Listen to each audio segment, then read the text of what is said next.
Hello, Weil Alumni. I'm Rick Frye, a partner in Weil's private equity practice based out of the Dallas office.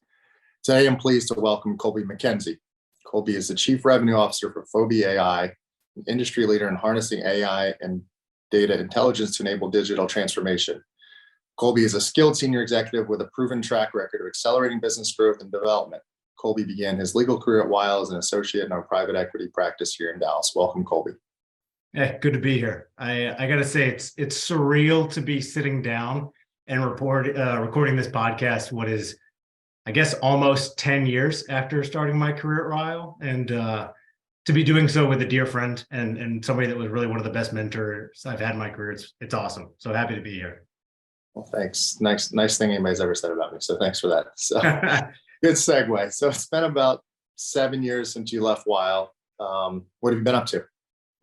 Yeah, so you and I are both hikers. So I'll use a hiking metaphor to kind of describe my post-Weil career. It's definitely been a switchback to the career summit.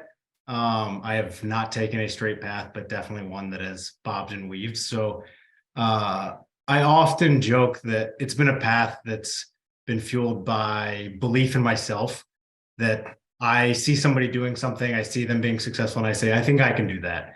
And so going all the way back, we were working on deals with literally some of the best private equity firms in the world during my time at Weil. And that to me was really inspiring, kind of a launch pad saying, hey, I think I can do that. So much so that it would have been like mid 2016, I left Weil, and admittedly left Weil without a really concrete plan to start my own boutique equity fund, McKenzie Ventures. And so the only problem there was I was not independently wealthy, and no one is investing in a 28-year-old kid without an investing track record. So not sure I thought that one through all the way. So I basically used the legal skills that I had been taught at Weil and my finance background and started to sweat into deals. And so I was really able to have a high hit rate for venture deals and compound a few nice wins and begin to build kind of a good reputation. And after a while, the ability to actually be the check writer rather than purely sweating into deals. But again, I caught myself after seeing the success of a few founders that I had worked with. I found myself saying, hey, I think I can do what they're doing. I think I can be a founder. So I jumped into business with one of my clients, again, using those handy Weil skills to really spin out a pilot business in the cannabis technology space of all places. And we worked to raise some venture funding. We worked like crazy, like startup founders do. And 5 years later, I was able to kind of prove myself right by selling our startup to a NASDAQ listed company called Weedmaps. But yet again, I found myself watching and saying, hey, this executive team of the company that acquired us, I think I can do that. So here I am making another switchback, so to speak. And I began looking around and talked to a gentleman that I had known for years and said, hey, I think I want to jump in and be an executive of a public company.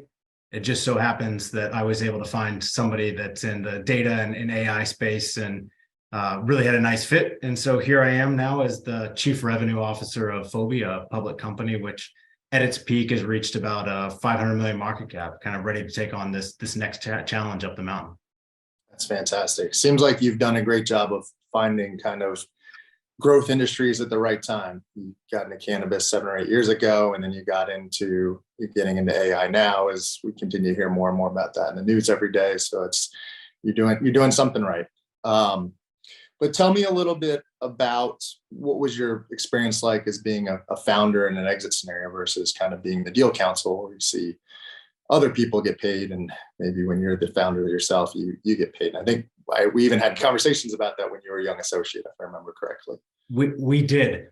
And so it's funny, there was a deal that I did way back when, and I think it was with our good buddy Monty, actually. And it was this situation where I watched these two guys make $60 million each. And I had to pick my jaw up off the ground. I was like, how did these guys each make 60 million each? Like I got to be on that side of these deals. But I got to tell you, being on the founder side of an exit. I actually loved it. Funny enough, I actually got to finally pipe up on the business terms, which was fantastic.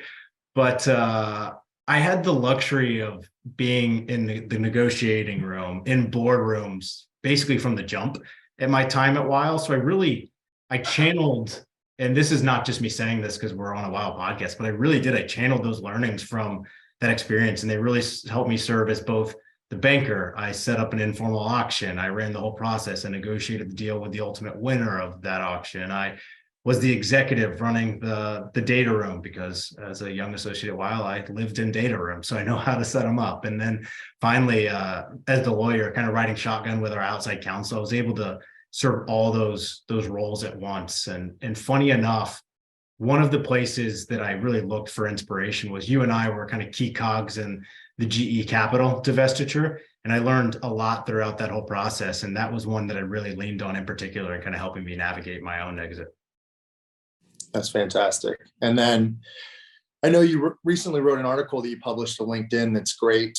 Just talking more about some of the learning experience you had while at Weil and how that's helped you in the business world. Any other kind of key takeaways? You just hit on a few of them, but other ones that helped you succeed in the business world versus the legal world?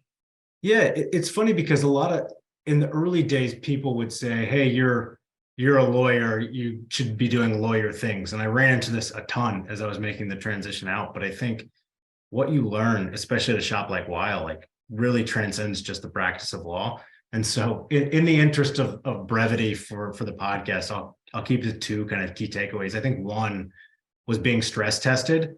I will definitely say that you live through some really high speed M&A deals, a lot of stressors in those transactions as they're running fast. But after going through that, like I was basically unwavering in the face of those type of stressors, which in the world outside of big law is like a superpower. Like for us, everybody was cool, calm, and collected on these $1 billion deals. That is not the case out there. And so the ability to kind of maintain an unwavering ability to stay focused is a superpower and something that I learned from my time at Weil. And the second one is, and I really mean this one, in the opportunities that I got on your deal team and other deal teams, like the responsibility bestowed on me at a super young age gave me immense confidence to say, I can do that. Like these really smart people are trusting me.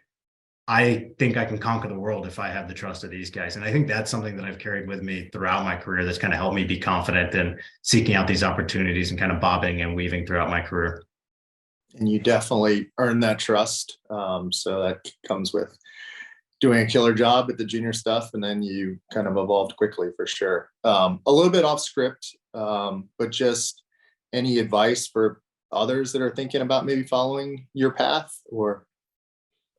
Yeah, I think from my perspective, I knew that I probably wasn't going to be an attorney my whole career. I had aspirations dating way back to undergrad in a finance program. And that said, I think people should do that experience, and you need to do several years and really lean into it, because I'm wholeheartedly a belief that you can transcend outside of law. You can take those learnings and really find success, but the groundwork that you can get in your career, wherever you want to take it, from a shop like Weil is absolutely going to be rocket fuel. And so I would say people that are like me, that perhaps don't view themselves as being an attorney in the traditional sense in the long term, like that shouldn't keep you from kind of focusing and leaning in the early days of your career to really figure out what it's about and what it's like to be part of these crazy high-end transactions. That's great advice. So now you're kind of fitting back more into the more traditional corporate mold. You've joined Fobi in March. How are you adjusting to your new role? Is it meeting your expectations and the like? Yeah, so I've spent my career in private equity, and so there was definitely an adjustment to a pubco. But I would say it's been super exciting. I really am enjoying it. And one of the things is we have a really aggressive inorganic growth strategy we're implementing. So again, going to be tapping those Weil skills as we look to do some M&A and other strategic initiatives. You have all the Weil lawyers knock on your door after making that Yeah, statement. yeah, for sure. Funny enough, I've already been in contact with the Weil Alumni Network runs strong. I've already been in contact with some of the Weil guys in Europe, funny enough, on some stuff. So Oh, interesting. Gotcha. Um, and it's obviously a great technology they seem to have at Fobi, and it's emerging technology, very growth oriented. What was kind of the attraction there, or how do you feel about the growth story there? yeah, so I think with Fobi, like I saw a CEO in a company that was focused on being an engine of innovation.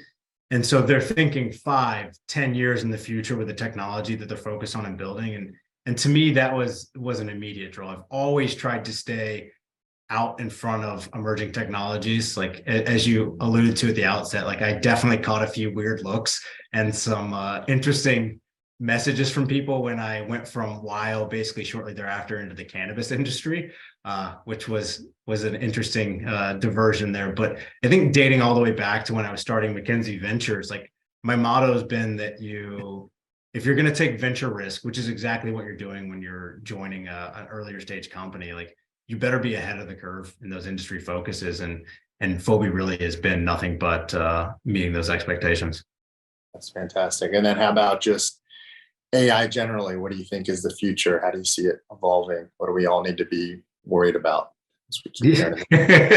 So I think AI as an industry, AI, in my opinion, will probably play out like a lot of these emerging industries that I've played in over the years. And that's 90% of the companies are going to be all ideas, all bluster and fizzle out really quickly, because sometimes it's easy to raise money on this awesome idea.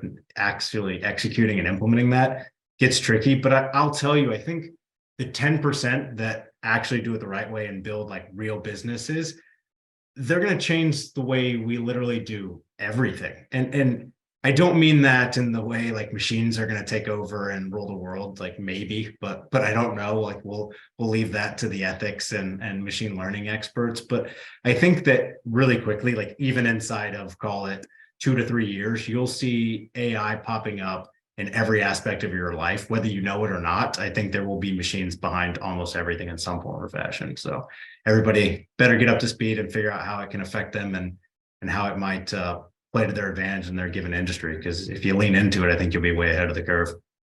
That's great. I'm just noticing the law textbooks in the back. So good placement there. Hopefully, I was on a call the other day, and it's funny because like if you're a lawyer but you're not actually practicing, nobody really mentions it, right? But he saw them, and like most people wouldn't know that they're law books unless those of us that have had our nose in them for 3 years. And he goes, "Wait, are you a lawyer?" And I was like, "Yeah." He's like, "Oh my gosh, me too." And he happened to be the commissioner of a baseball league, so it was really cool to like have that like random tie to somebody that's like, "Oh, I law books." So I keep them there for good visibility. That is cool. Well, you've got a bunch of balls in the air. I know you've got a young family, demanding career. What do you do outside of work for fun and keep yourself out of trouble? Yeah, so I think not much has changed since the days that I was in Dallas and you and I were hanging out pretty regularly. I enjoy a good pint and good conversation with friends. Still big into outdoors and hiking a lot, and always try and be ahead of and working hard on kind of my health and fitness. But I will tell you, with now my wife and I have 2 small children, so it's fitting all of those into the tiny little 5-minute windows that I may have on top of the family responsibilities these days. But it's been awesome. That transition in and of itself has been a lot of fun to kind of go to a father and have those 2 little ones as kind of the spotlight of any time I have outside of work. That's awesome. I know you're an awesome dad, just like everything else you do in life. So, well, thanks for taking the time today, sharing your insights. Really enjoyed it, and look forward to catching up with you soon. Weil alumni, be safe, be well, and continue to look out for future programs. Thanks all. Thank you.